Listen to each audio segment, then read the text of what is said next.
Assalamualaikum dan salam sejahtera semua. Okey, jadi hari ini kita akan sambung pembelajaran kita untuk topik 3.2 iaitu hujah.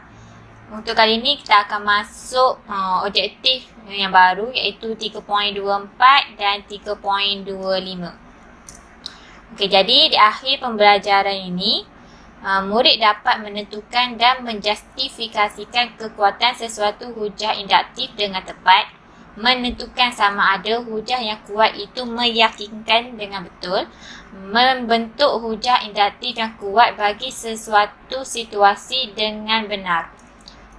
Okey, jadi saya nak minta kamu semua untuk sediakan buku tulis masing-masing untuk catatkan pembelajaran kita pada hari ini. Okey, diharap semua dah bersedia. Pertama sekali kita akan masuk objektif kita yang pertama iaitu 3.2.4. Iaitu, mula sekali kita akan tengok perbezaan antara hujah deduktif dengan hujah induktif. Hujah deduktif ni dia menekankan kesahan hujah. Manakala kalau hujah induktif ni dia lebih menekankan kekuatan hujah. Okey, jadi lagi kekuatan hujah induktif ditentukan daripada tahap kemungkinan kesimpulan itu benar, dengan andaian bahawa semua premis adalah benar. Sesuatu hujah itu meyakinkan atau tidak perlu dibincangkan berdasarkan kebenaran premis dan kesimpulannya. Okey, jadi ini secara ayatnya. Nanti saya akan rumuskan dengan menggunakan peta pokok. Inilah peta pokok yang saya beritahu tadi. Sekarang ini kita tengah belajar tentang hujah induktif. Jadi bila hujah induktif ni kita ada dua kesimpulan, iaitu kesimpulan benar ataupun kesimpulan palsu. Okey, jadi kalau kita nak katakan kesimpulan tu benar, bila kesimpulan tu adalah benar, jadi kita punya hujah tu adalah kuat. Okey, tapi bila kita punya kesimpulan tu palsu, hujah kita tu secara automatik akan jadi hujah yang lemah. Okey, jadi bila dia hujah itu adalah lemah, jadi dia tidak meyakinkan. Lepas tu, untuk hujah yang kuat ni, dia ada dua benda pula, iaitu bila yang mana semua premis adalah benar. Lepas tu, lagi satu adalah bila ada premis yang palsu. Contohnya kita ada 4 premis kan. Lepas tu, premis 2 tu palsu. Jadi, walaupun kesimpulan tu benar tapi ada premis yang palsu, hujah itu menjadi tidak meyakinkan. Jadi untuk menentukan bahawa hujah itu meyakinkan, jadi semua premis tu kena benar. Jadi bila kesimpulan benar dan semua premis tu benar, jadi dia akan jadi meyakinkan. Okey, jadi kita terus masuk pada contoh. Okey, contoh ni. Soalan dia nak tentukan sama ada hujah itu kuat atau lemah. Lepas tu nak tentukan sama ada bila hujah tu kuat, hujah itu meyakinkan atau tidak meyakinkan. Jadi kamu berikan justifikasi bagi jawapan anda. Jadi kita terus masuk contoh A. Contoh A ni dia bagi 16 ialah gandaan bagi 8. Premis 2 pula 32 ialah gandaan bagi 8. 50 ialah gandaan bagi 8. Lepas tu kesimpulan dia, semua gandaan 8 adalah nombor genap. Jadi mari kita semak.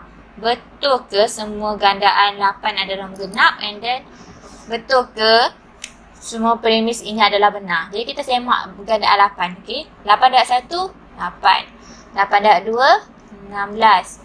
8 darab 3, 8 darab 3, okey, 24. 8 darab 4, 32. 8 darab 5, 40. 8 darab 7, 56. Okey, jadi ini adalah gandaan bagi 8. Jadi kita semak satu-satu. Premis 1 ada tak dalam ni? 16 ada tak? Okey, 16 ada. 32 ada.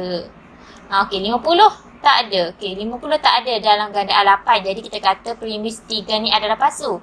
Okay, jadi kita semak pula kesimpulan. Dia kata semua gandaan 8 adalah nombor genap. Okay, kita tengok 8. Ni nombor genap. Yang ni genap. Genap. Genap. Genap. genap dan genap. Okey, jadi semua gandaan 8 adalah genap. Jadi kita punya kesimpulan ni benar. Okey, cara kamu nak tentukan, nak selesaikan masalah ni sebab kita ada dua kan. Kesimpulan tu benar atau kesimpulan tu palsu. Jadi mula sekali kita tengok kesimpulan dahulu. Dia kata okey, dia punya kesimpulan benar. Okey, kesimpulan ni benar. Okey, tapi kalau benar, bila benar, kita dah katakan hujah tu kuat, tapi kita nak tentukan sama ada dia meyakinkan ke tak meyakinkan. Kalau tak meyakinkan, mesti ada premis yang palsu. Okey, jadi kat sini premis 3 ni adalah palsu. Jadi hujah ini adalah kuat tapi tidak meyakinkan kerana ada premis yang palsu. Okey, tidak meyakinkan kerana premis 3 adalah palsu. Jadi kita tengok contoh yang B pula. Okey, contoh yang B ni. Okey, contoh yang B ni kita ada 4 premis. Okey, kat sini premis 1 dia kata 1 darab 2 sama dengan 2. Premis 2, 3 darab 4 sama dengan 12. Premis 3, 5 darab 6 sama dengan 30. Premis 4, 7 darab 8 sama dengan 56. Lepas tu dia punya kesimpulan, hasil darab nombor ganjil dengan nombor genap ialah nombor genap. Okey, jadi kat sini dia kata hasil darab nombor ganjil. Jadi nombor ganjil. Jadi ni adalah nombor ganjil. Kan? Yang ni nombor ganjil kan? Okey. Dan yang ni adalah nombor genap. Okey, yang ni pun nombor genap. Okey, ni nombor genap. Okey, nanti saya cantikkan balik. Okey. Okey, jadi kat sini, okey, yang ni adalah nombor ganjil. Okey, yang ni nombor genap. Okey, dia kata, kesimpulan dia kata bila nombor ganjil didarab dengan nombor genap akan dapat nombor genap. Okey, jadi kesimpulan ni benar. Okey, kita punya kesimpulan benar. Okey, jadi bila dah benar, hujah itu adalah kuat, tapi kita nak tahu sama ada dia tu meyakinkan atau tak meyakinkan. Okey, jadi kita tengok. Kita kira satu-satu. 1 darab 2 sama dengan 2. Okey, betul. Premis 2 pun betul. Premis 3 pun betul. Premis 4 pun betul. Jadi kesemua premis ini adalah benar. Jadi bila hujah tu bila kesimpulan tu benar dan premis ni benar, kita boleh katakan bahawa hujah ini kuat dan meyakinkan kerana semua premis dan kesimpulan adalah benar. Okey, jadi kita masuk contoh C pula. Okey, contoh C ni melibatkan haiwan. Okey, premis 1.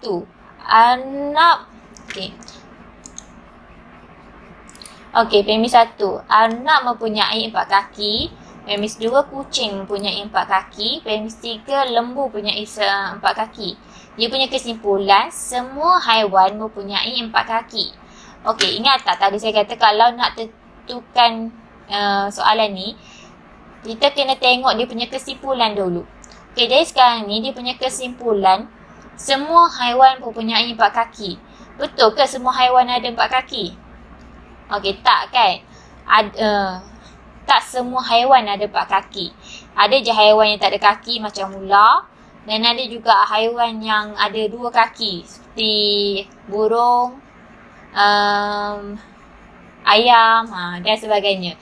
Jadi kita punya kesimpulan ni adalah palsu. Okey, jadi kita tengok tadi gambar rajah tadi.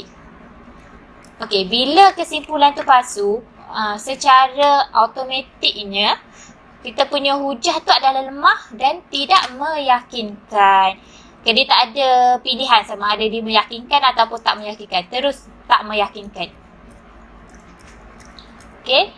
Jadi walaupun kita punya premis ni semua benar. Anak betul 4 kaki, kucing pun betul 4 kaki. Lembu pun betul 4 kaki. Tapi disebabkan kesimpulan dia ni palsu, secara tak langsung premis ni kita abaikan. Jadi hujah ini lemah dan tidak meyakinkan kerana walaupun semua premis adalah benar, kesimpulan itu adalah palsu. Okey. Jadi saya harap kamu boleh faham apa yang saya cuba nak sampaikan untuk video kali ini. Okay, jadi kita jumpa untuk video seterusnya. Terima kasih.